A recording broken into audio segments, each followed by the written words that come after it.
పేతురు రాసిన మొదటి పత్రిక 2వ అధ్యాయం మొదటి 3 వచనం అందరూ కలిసి చదువుతున్న తెలుసుకుంటారు. 19:14 నుంచి 2 ప్రభు దయాళుడని మీరు పిలిచి చూసిన సమస్తమైన దుష్టత్వమును, సమస్తమైన కపటమును, వేషధారణను, అసూయను, సమస్త దోషణ మాటలను మాని కొత్తగా జన్మించిన శిశువులను కలిగిన వాడే నిర్మలమైన వాక్యము అను పాల వలన రక్షణ విషయంలో దేవుడు నిమిత్తము ఆ పాలను అపేక్షించేది.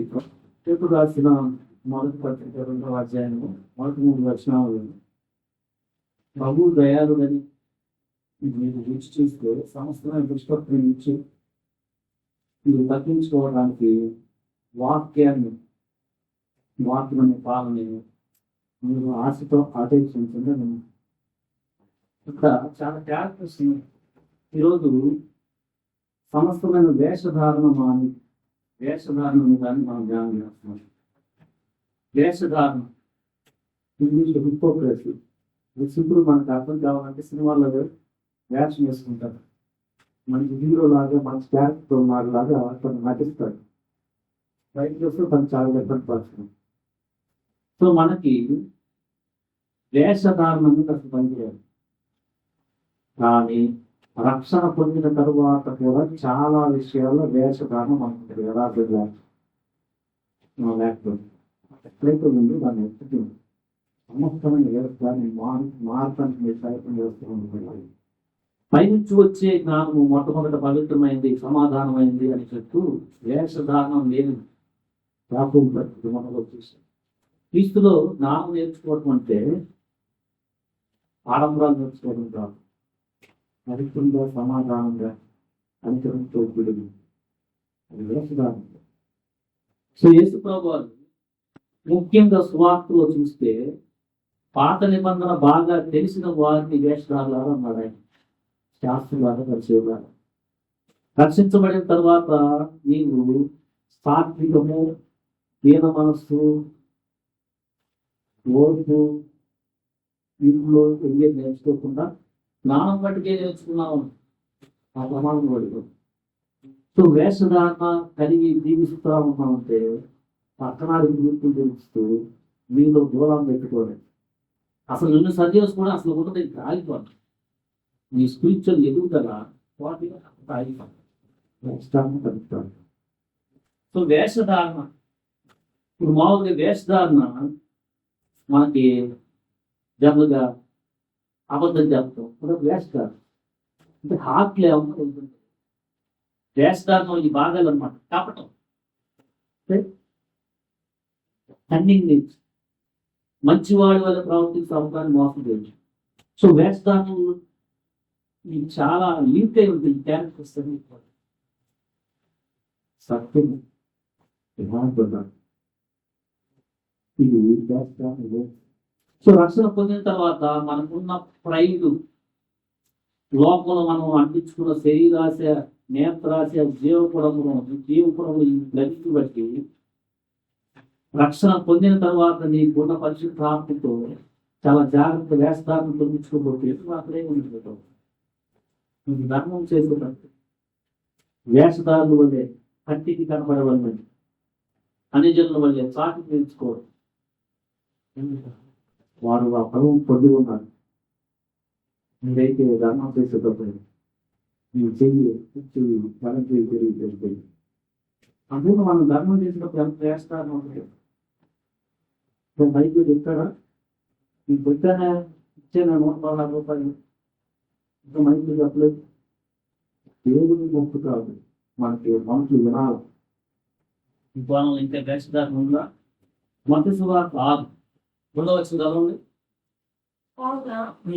ధర్మము చేయనప్పుడు మనుషుల వలన కనబడను దేశరాలకు సమాజ మందిరంలోను విధులలోను చేయలాగా నీ ముందర పూర వృద్ధిపోవద్దు నిషేధంగా చెప్తున్నాను. ఏమైతే ధర్మము చేయనప్పుడు నేను ధర్మము రహస్యంగా నిలబెట్టాను. నువ్వు చేయనట్లు ఎంత చేతికి తెలియజేయాలను. ఇక్కడ ధర్మం చేసే కాదు, కాలు ఇచ్చే కాదు వేషధారణ కనిపిస్తుందా? దగ్గరగా ఉంటే వాక్యం వింటున్నా కూడా ఎవరికి తెలియకుండా ఏదైనా కానుక ఇవ్వాలని ఉంటే చాలా కష్టంగా ఉంది. అది తెలిసేది వేస్తాను పనికిలో దీన్ని వేయించాలంటే చాలా మీకు రైతు రావాలి. నేను ఇస్తుంది తగ్గుతుంది అది చూస్తున్నారు దాన్ని చూస్తున్నాను. మనుషులు కాపాడేవాళ్ళు తీసిన తిరుగుతాం నీ హార్ట్లో ఆ భావం ఉండదు. సో మనకి ప్రార్థన చేయనప్పుడు వేషధారణ కనిపిస్తుంది 5వ వచనం. మరియు మీరు ప్రార్థన చేయనప్పుడు వేషధారణ వల్లే ఉండవద్దు, మనుషులకు కనపడే వల్ల సమాజ మందిరంలోను వీధుల మూలల్లోను నిలిచి ప్రార్థన చేయడం వారికి ఇష్టం. వారు తమ ఫలము పొంది ఉన్నారని నిశ్చయంగా మీతో చెప్పుచున్నాను. నీవు ప్రార్థన చేయనప్పుడు నీ గదిలోకి వెళ్ళి తలిపేసుకుని రహస్యమందు నీ తండ్రి ప్రార్థన చేయము, అప్పుడు రహస్యమందు చూపుతున్న నీ తండ్రి నీకు ప్రతిఫలం ఇచ్చింది. ఎక్కడ మనం దేవస్థానం చేస్తున్నాం, మనుషులు చూస్తున్నప్పుడు దేవుడికి ప్రార్థన చేయడం. ఖాళీగా ఉన్నప్పుడు అసలు ప్రార్థన అంటే ఇంటి దగ్గర ఒంటరిగా ఉన్నప్పుడు అసలు ప్రార్థన అట్టే ఉండదు.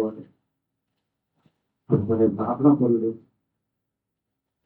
అని అనిపించేదిగా అవ్వాలి హార్ట్లో ఎక్కడన్నా ఉన్నాయా అంటే సంఘం అందరూ చేయటం కాదు అనుభవం. కొన్నిసార్లు వేరే వాళ్ళు ప్రార్థన చేసి ప్రార్థన ఇవ్వలేదు అనుకో నెమ్మడుకుంటున్నాం. ప్రార్థన చేస్తున్నాం వాటిలో ఉన్నప్పుడు చాలా ఉంది. అలా తెలిసిన కరెక్ట్ చేయాలి. ఆకు సంబంధించింది కనపడేటప్పుడే చేయటము. వీళ్ళప్పుడు అసలు ప్రార్థన అంటే ఏం లేదు. వాడు మనుషులు కనబడని చేస్తారు కాబట్టి మనం చదువు ఉన్నారు మనుషులు నోకండి. మీరు అట్లాగా ప్రార్థన చేయకూడదు. పడుతూ వస్తుంది మీరు వంటగా ప్రార్థన చేస్తుంది చాలా ఇంపార్టెంట్. సో అలానే ఉపవాసం చేసేటప్పుడు ఉపవాస ప్రార్థన ముఖం మార్చుకోవడం. 16 మీరు ఉపవాసం చేయనప్పుడు వేషధారుల వల్ల దృప్తముఖులై ఉండటం. తాము ఉపవాసం మనుషులు కనపడవలను వారు తమ ముఖములను వికారం చేసుకుంటూ వారు తమ ఫలం పొంది ఉన్నారని నిశ్చయంగా మీతో చెప్తున్నాను. మీరు మనుషులకు కనపడి కాకుండా పారిశ్రమంలో కంటికి కనపడలేని ఉపవాసం చేయనప్పుడు మీ తలంతుతో అడుగుతున్నాము. కొన్ని వారాలు చెప్తున్నారు అంటే దాని చిరాలు చెప్పారు. మామూలు ప్రార్థన ఉపవాస ప్రార్థన చెప్పారు. సో ఈ వేషధారణ అనేది పనికిరాదు. వేషధారణ పాటలు మొదలవుతుంది.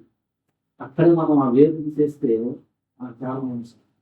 లేదా మనుషుల ముందు కూడా మనం ఏం చేస్తాం, యాకోబు వాళ్ళ నాన్నని మోసం చేసినట్టు ఇంకా మొత్తం వర్షం మార్చుకోవడం వాళ్ళ అన్నయ్యలాగా డ్యాష్ వేయటం. ఇంకా హార్ట్లో కాదు, హార్ట్లో నుంచి బయటకు వచ్చేసి డ్యాషెస్ కూడా అది టోటల్గా ఫస్ట్ హార్ట్లో ఉంటుంది.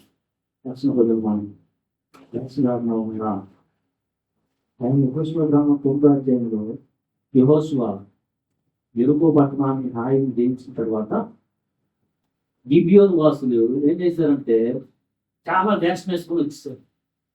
పాత చెట్టులు ఎండిపోయిన రొట్టె మొహం ఎంత పడితే అట్లా మార్చుకొని మేము చాలా దూరం నుంచి వస్తున్నాం,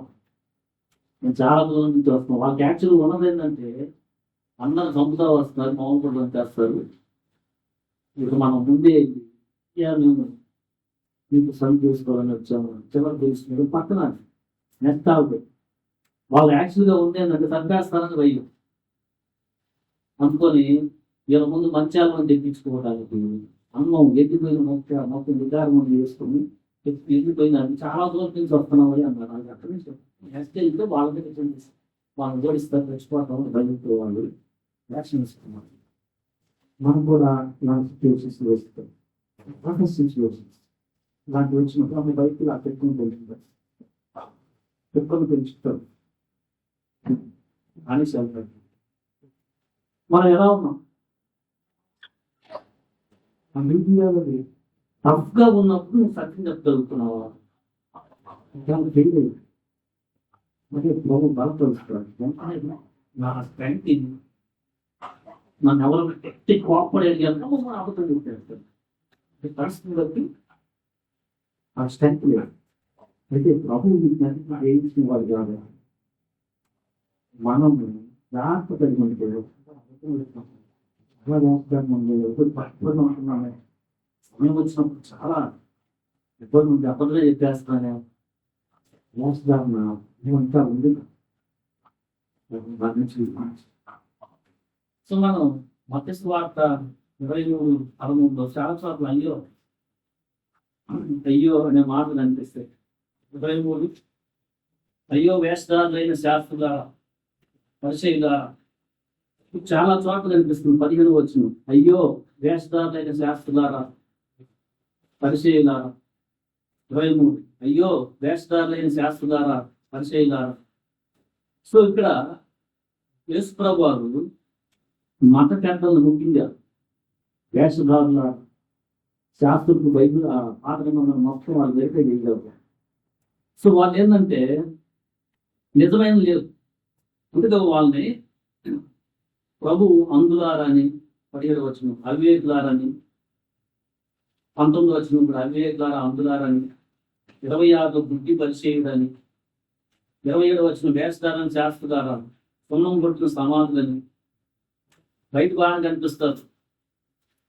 27 అది వెలుపల శృంగారంగా అగ్గుపడిన దాన్ని లోపల చచ్చిన వారి ఎముకలతోనూ సమస్త కల్మషతోనూ నిండి పోలుస్తున్నారు ప్రభు. బయట నీతిమంతులు కనిపిస్తారు.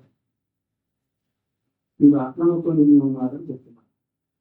ఇది చాలా డేంజర్, చాలా ఇంపార్టెంట్. ఈ వేషధారణ పైన మొక్కు కోరుకుంటారు అన్నమాట. అంటే సమాజ మందిరాల్లో వందనాలు చెప్పాలి నాకు మనం అవసరాలు రెస్పెక్ట్ చేయలేదు కాదు. ఎవరన్నా చెప్పడం చాలా హార్ట్ అయిపోవడం.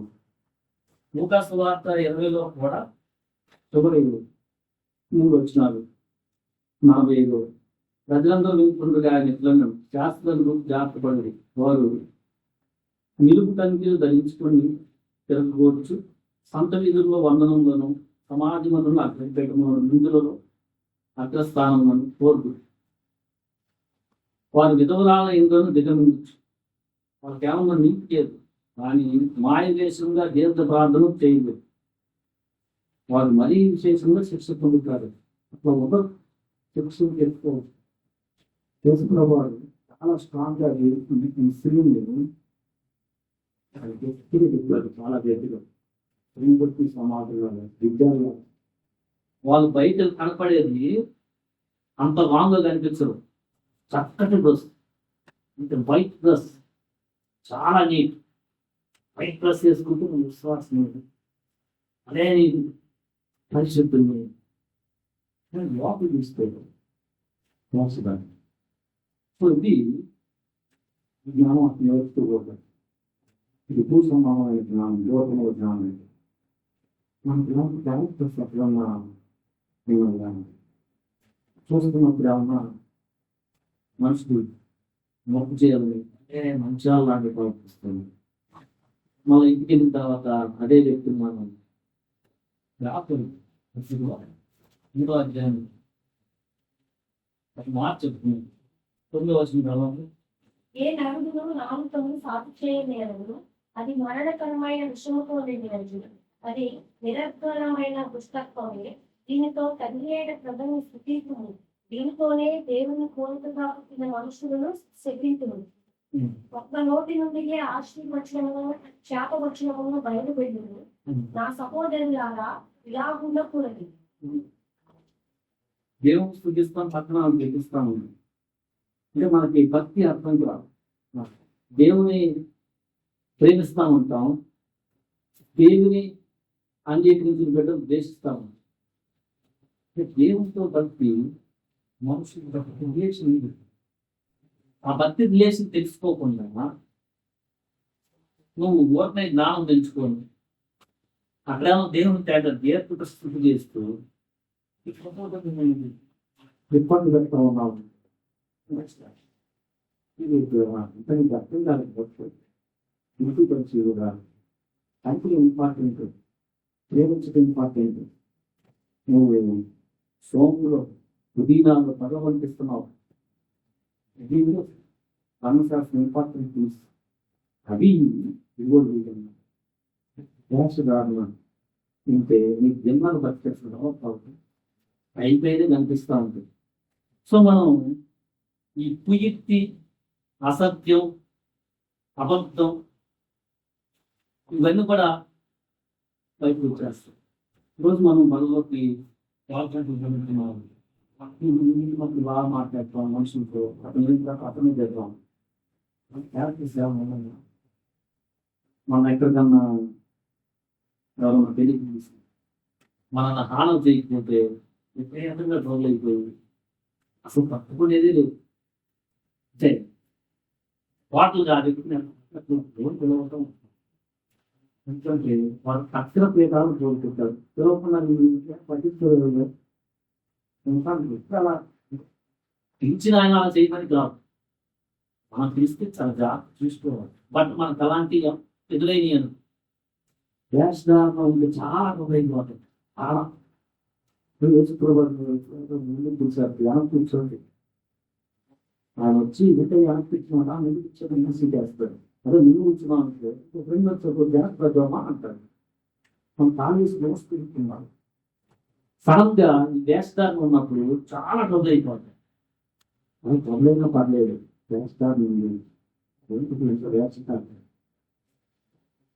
రోజు సిలువలో ఆయన రాశాడు. పట్టుకున్నాను ఆనంద చేయకూడదు అంటే మనం వ్యవస్థను చాలా దేవుడు భక్తిలో మనము ఎదగకుండా చేస్తలేదు. ఆయన దేవుడు పై హృదయాన్ని కాదు, రావిలు హృదయాన్ని లక్ష్యపెట్టి అవన్నీ అనేక జనం ఉన్నారు. పైకి చూస్తానికి ఈయన కాదు, ఆయన హృదయాన్ని సార్ కాదు, ఈయన తన వీటిలో ఉన్న సమయాలు అనుకుంటున్నాడు. తన దేవుడికి ఇంకో ఉపాయం దేవుడు లోపల హృదయాన్ని లక్ష్యపెడతాడు. ఆ లోపల హృదయాన్ని లక్ష్యపెడతాడని నిజంగా లోపల ఉన్నది హృదయం అవుట్ సైడ్ యాక్షన్స్ కూడా కనిపిస్తాయి. లోపల హృదయం అసలు కనపడకుండా ఎక్స్టర్నల్ యాక్టివ్స్ లేకుండా ఉంటుంది కాదు. అక్కడ చేసే మామూలు పెంచాలని కాదు, బాబు ఆవిడ నాకు చేశాడు. ఆయన దానికి వచ్చినది నేను ఇంటికి వెళ్తున్నాను, మనుషులు మొక్కు పొందాలని. అట్లా నేను మనుషులను సంతోష పెట్టువాడిని అయితే నేను దేవుని సంతోషం పెట్టువాడిని కాకపోవడం పౌరులు అంటున్నాను. సో వేషధారణ ఉంటే మనం అన్ని సమయాల్లో ఒకే విధంగా కాన్స్టెంట్గా ముందుకు వెళ్ళలేము. పౌరు చెప్తాడు, నేను బాగా తింటున్నప్పుడు తింటాను, లేదనుకో పట్టుకొని ఉంటాను, పంచంగా ముందుకు వెళ్తాను. ఇది బాగుందంటే ఉన్నప్పుడు తింటాం, తప్పేం కాదు. ఉన్నప్పుడు అన్నటువంటి బాగా తిను, లేదు ఒకరోజు లేదు. సో ఏ స్థితినైనా పరిస్థితిని బట్టి కాకుండా మనం ఒకే విధంగా ముందుకు వెళ్ళడానికి వేస్తాం. లేకపోతే మనం ఉండగలుగుతాం. లేకపోతే పరిస్థితి బాగుంటే సంఘాలు 100 మంది వస్తుంటే రోజు వస్తాం, మొత్తం వదిలేశారు, ఇద్దరే ఉన్నారు. వాళ్ళు ఎందుకు పోయారో అది తెలియదు, కానీ నీకు ఇక్కడ కబురు వస్తుంది అనమాట. మనుషులు బట్టి వస్తాము. చర్చకి వెళ్తున్నానయ్యా, ఈగా ఆడంలో నేర్చుకుంటాం. సడన్ గా నీకు ఒక సమస్య కుటుంబంలో వస్తే బట్టి కొనసాగించాలి అంటే రిజల్ట్స్తుంటే ఇప్పుడే ఒప్పుకో క్యాష్ దారుణమైంది. అరే అందరూ కూర్చొని మధ్యాహ్నం వ్యవస్థ దారుణాన్ని పాపం వాళ్ళ మనసులో ఉంటుంది. మనం ఎంత జాగ్రత్తగా ఉండాలంటే మనకి వస్తున్నప్పుడు రావటం, పరిస్థితులు అంతా బాగుంటుంది, అనిపోవడం, పరిస్థితులు ఇబ్బంది వచ్చింది, ఏది ఎవరైతే నేను కూడా దొరుకుతాడు. వేసదా నీకు దేవుడు ఇవ్వాలని లేదు. ఈ స్థితి అది ఒప్పుకుంటే ఓకే, పరిస్థితి లేకపోయినా నేను ప్రార్థన చేయాలా, మా బిడ్డలతో ఉన్నవాళ్ళతో నేను వెళ్ళాలా అందుకే. అదే వేషధారణం మనకు ఎక్స్టర్నల్ యాక్టివిటీస్ చూస్తూ ఉంటాం. నువ్వు బాగుంది, చాలా ఇంపార్టెంట్. నువ్వు ధర్మం చేసేటప్పుడు వేషధారణ ఉందా? ధర్మం చేసే విషయంలో నీ భక్తి ఎలా ఉంది? ఆనందించే విషయంలో ప్రతి నెల నీకు ప్రతి నెల జీతం అదే వస్తూ ఉంటే సరిగ్గా అదే కాను ఇవ్వగలుగుతున్నావు. లేదనుకో ఓకే యాక్చువల్ ఇవ్వగలవు. కాబట్టి నీకు ఏదో కొన్ని రీజన్స్ అడ్డొచ్చి తగ్గిస్తాం. అదే మనసును చూస్తున్నారు అనుకో ఎక్కడన్నా వాళ్ళు ఉందా నీకు ఇంట్లో పరిచయాలను వాటిని దేవుడికి అట్లా తనం ఉంటుంది. ప్రార్థన చేసేటప్పుడు మనుషులు మొత్తం 10 మంది 50 మంది వస్తే నేను కూడా వెళ్తానే. ఇద్దరే వస్తే చాలా కష్టం ఉంటుంది. ఎప్పుడూ ప్రార్థన చేయబడే భావం కాదు. ఎప్పుడో ఇవన్నీ ఉన్నాయి నాకు మనసులో చాలా ఉంది. ఇలా మన జీవితంలో వేషధారణ అనేది ఉందా? పక్కనాన్ని మోసం చెయ్యాలి అని కొంతమంది ఇచ్చకప్పు మాటలు చెప్తూ ఉంటారు. ఫ్లాటరింగ్ మాటలు. నువ్వు భలేవాడు అని ఎత్తేస్తాడు. చివరికి వాడు ప్రమాదంలో పెడతాడు. వాడు ఇన్న హార్ట్ ఏంటంటే నేను ఈ మాటలు చెప్పి వాటి ప్రమాదంలో పడేయలేదు. వాడు టైం వేస్ట్ చేసి వాడు చదవకుండా చెయ్యాలి. Cunning nature. వాడు మంచివాళ్ళలాగా యాక్ట్ చేస్తుంటాడు. ఏంటి నీకు అది ఆ పార్టీ ఇస్తాడు, ఇది ఇస్తాడు, అది అన్నీ చేస్తాడు. వాడు ఇన్నర్ హార్ట్ ఏంటంటే నీకు ఈ సంవత్సరం ఫస్ట్ రాలేదు. నువ్వు జాగ్రత్తగా లేవనుకో వీటి వేషధారుల వల్ల నువ్వు మోసపోతావు. ఇప్పుడు ఒక సిచ్యువేషన్ డాక్టర్ రాసిన పద్ధతిలో పేరు ఇబ్బంది పడ్డాడు. మిగిలిన రాశారు. కాబట్టి 2వ అధ్యాయం 11-12 అక్కడ నుంచి చదవండి. అయితే వచ్చినప్పుడు అతడు అపరాధిగా తీర్చబడిన కనుక నేను ముఖాముఖిగా అతన్ని నేనైనా యాకోబులతో నుండి కొందరు రాకముందు అతడు అభిషేకంతో భోజనం చేయించలేదు. కానీ వారు రాగానే సున్నతి పొందిన వారికి అనుకొని వెనుక తీసి వేరైపోయింది. తక్కిన యూదులను అతనితో కలిసి మాయావేషము వేసుకుని కనుక బర్నబా కూడా వారు వేషధారణము చేత మోసపోయింది. కంటెక్స్ట్ ఈ కంటెక్స్ట్ ఏంటంటే కేఫా అంటే పేరు అంత్యోక వచ్చినప్పుడు అంత్యోక సంఘంలో అన్ని జనులు పెట్టుకుంటారు మిక్స్గా. అక్కడ పౌలు బర్నబా వార్త చెప్తే క్రీస్తు సువార్త అన్ని జనులకి కూడా అందరికీ అని దేవుడు పౌలుకి ఇచ్చిన ఆ యొక్క మర్మం గ్రహింపుని బట్టి ముందుకు వెళ్తే అక్కడ సంఘం ఏర్పడింది. సంఘం ఏర్పడిన తర్వాత కేఫా యాకోబు యెరూషలేములో ఉన్నాడు. యాకోబు నుంచి కొంతమంది రాకముందు అని దేవుడితో పెట్టున్నాడు. ఇప్పుడు యాకోబు నుంచి కొంతమంది వచ్చినప్పుడు దీనికి పర్లేదు. సున్నతి పొందిన వారికి భయపడి వాళ్ళు వచ్చిన వాళ్ళు సున్నతి పొందిన వారు అని చెప్పి సున్నతి పొందలేదు కాబట్టి వాళ్ళ మీద చాలా వాళ్ళకి విరోధ భావం స్టార్టింగ్ లో సంఘం అభివృద్ధి చెందే క్రమంలో ఇదొక లోపాలు మొత్తం ముందుకు తెలియదు. సున్నతి పొందిన దేవుడు అని చెప్పి పట్టుకొచ్చాడు. ఏంటంటే మీతో కూడా అందరూ ఈక్వల్గా సువార్త విన్నావు. మళ్ళా వాళ్ళు రాగానే వాళ్ళ పక్కన గురించి కొంత ఇబ్బంది పడ్డారు. ఈయన చేసిన దానికి బర్నబా కూడా మోసపోయాడు అంట. పేతురు చేసిన దానికి బర్నబా కూడా అన్ని చూడాలి. సో ఇక్కడ వారి వేషధారణ అన్నాడు. ఆ పదం వాడాడు. ఇప్పుడు పేతురు ఎలా ఉన్నాడంటే వారు రాకుండా బాగా బాగుంది. వారు వచ్చిన తర్వాత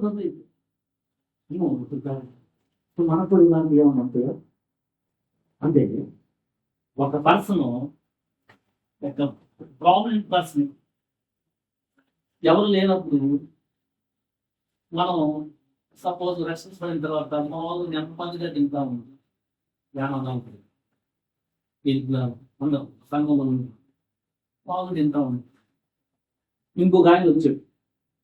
ఆయన ఏమంటాడంటే ఆకు తింటావా అనే ఆయన అనుకుంటాడు.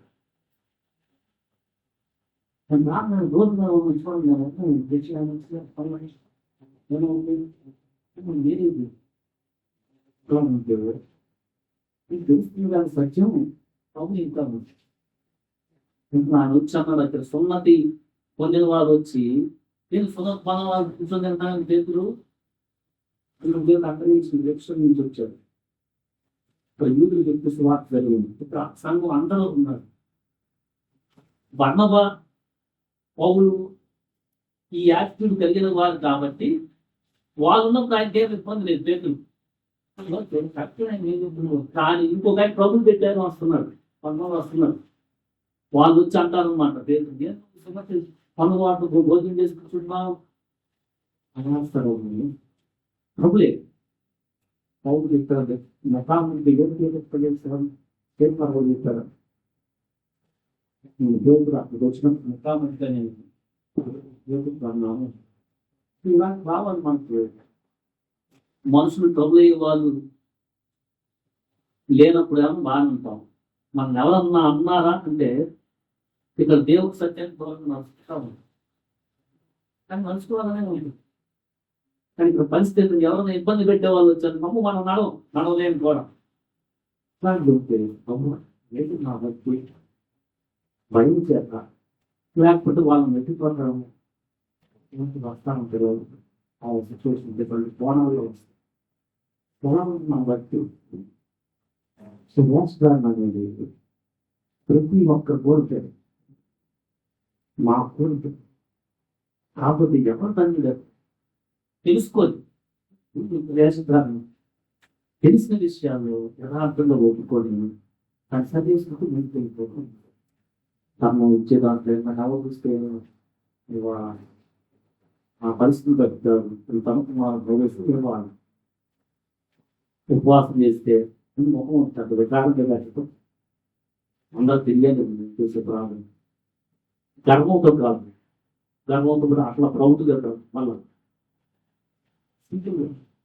మనుషులను గొప్పలు అనుకోవాలని ఏమైనా భక్తి చేస్తున్నామా?